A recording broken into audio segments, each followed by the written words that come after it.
Well, David, after you have a week to get ready for this game and to continue answering questions about it from us, you have a matinee tip. What is your kind of routine wake up to now for this game one?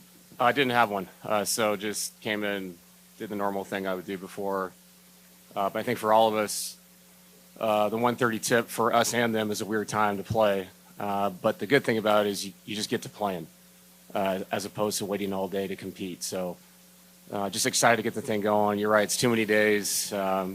You tend to overthink things when you have so much time on your hands before you play a game this big. So just excited to get the tip and see what we can do.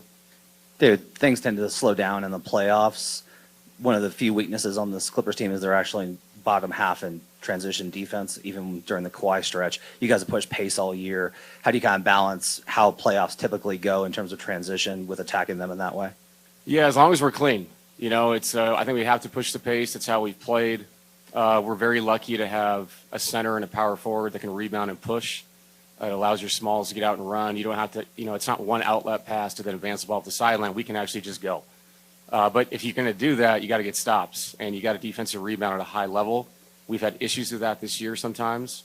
It's been a focus this week, but you got to go do it. You can talk about it and say, hey, we got to get better at this to excel, but you actually have to go physically engage and accomplish it, and that allows you to run and do things we've done well all season long.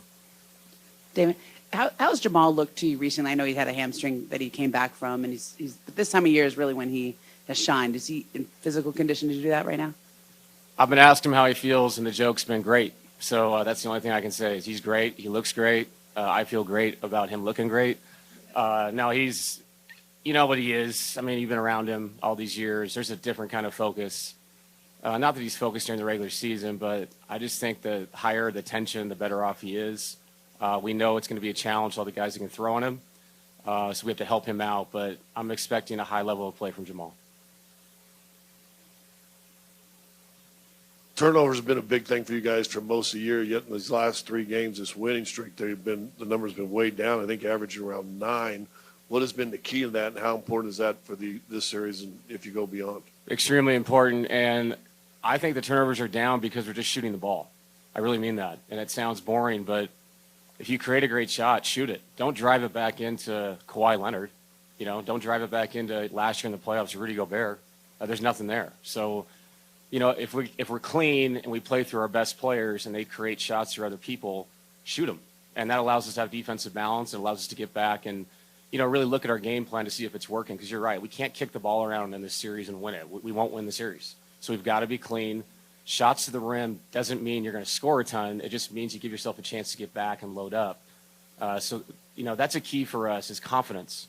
On the weak side of the floor, if we do something correct and we create great offensive shots, shoot them. And I'll live with the result. That doesn't mean we can't play through Nikola, because we will, and Jamal. But I'm expecting those guys to be confident when we create good looks for them. Hey, David. Law Murray at The Athletic. Good to see you. Good to see you, too. When you look at the fact that you got elevated to this position that you're in, I think it's easy to just say, all right, you've been with this team, but how have the coaching staff, with that change, how have they continued to support you and even elevated their support for you since you took your spot? Yeah, these days have been important to us. I didn't think we had enough time last week to really delegate how we were going to do this. We were just kind of doing it on the fly. And I didn't know how I would be in practice, kind of commanding the whole thing on both sides of the ball and what that would feel like. And then once I think I got a flow, the other guys kind of just fit in to the flow of what I was doing. Because you really don't know. You're right. We didn't have training camp. We didn't have time to sit down as a staff and find a good rhythm. But I think we found it this week. And that's important going into this game to feel good about the minute 10 timeout. Who's talking to who and why? Who's talking to the players? What's our first adjustment? What timeout play do I want to go to? Someone give me a good reminder of that. So all that stuff's important. Like you said at the start there, though, it's nice to know each other for all these years and been through the battles, win a championship together, lose some tough games, lose Game 7 last year. So we've been through a lot. So not just the players reacting to what's new, the whole staff taking a step up, not just me. But I feel extremely confident, comfortable with the guys that are around me, and I think that'll show in the game today. the defensive or lack of defensive intensity and consistency has kind of been a theme throughout the year for this team. And there's that kind of joke, deadline spur action. Can the consequence of the playoffs and what that brings bring this team back to where they were defensively, the expectation of what they could be defensively when you entered the season? I mean, I think you geek up in the playoffs more. I also think some of our defensive struggles is we're a lot older. I mean, people never want to admit that, but 82 games is a long time. And Aaron Gordon's is a big man. Nikola's a big man. Jamal's gone through a lot injury-wise. So I never thought it was lack of effort. I thought it was the grind of the season. And I thought there were stretches where our offense was so efficient, crazy efficient, almost to the point we almost broke the record for assists per game. We almost broke the Showtime Lakers record for assists per game. That's crazy. So there were times during the season where I think there was a feeling of what's the difference if we win 128, 118, as opposed to, hey, everybody, look how hard we're playing. We won 108, 98. So that's not an excuse. That's just, a team changing over time. But you're exactly right. We have to lock in much better than we did throughout the season.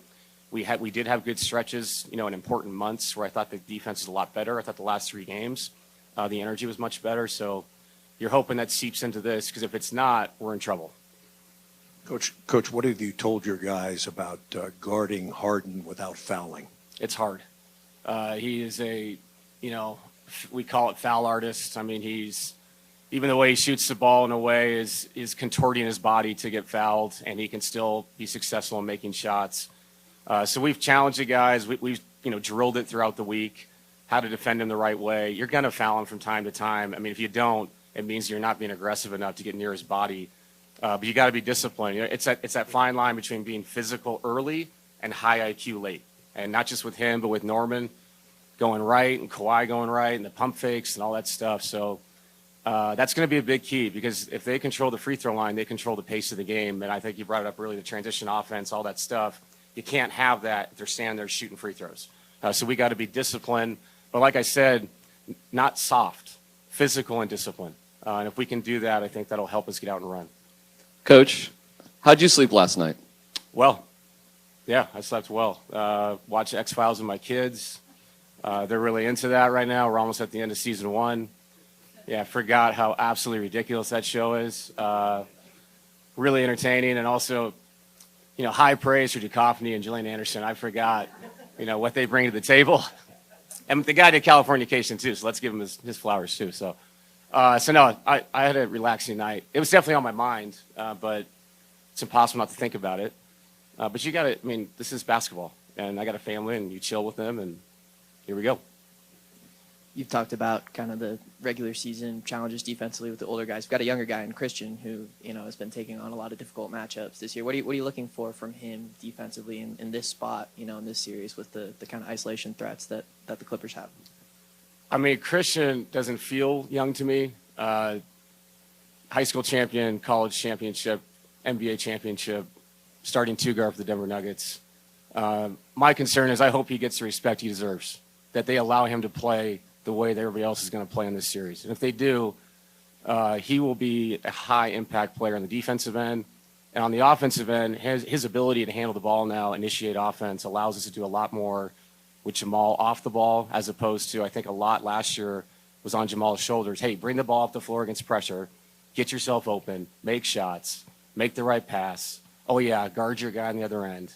It's a lot to put on one person. So Christian's variety of who he is as a basketball player is so enhanced the last couple years. So expecting big things from a guy that is a high-level starting NBA player on a top 4 Western Conference team. David, another defensive question. What have you seen from Jalen over the course of the season that gives you confidence that he can hold up in this scenario?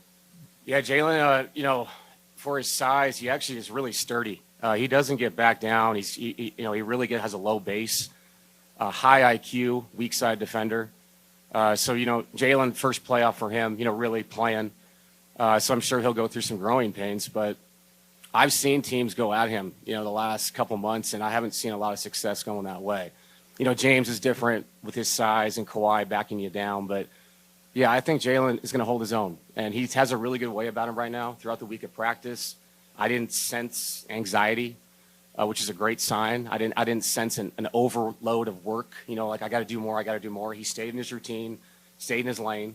And that's what you got to do going into this. Be yourself. Be the best version of yourself. And if you do that, you'll be successful. Thanks, guys.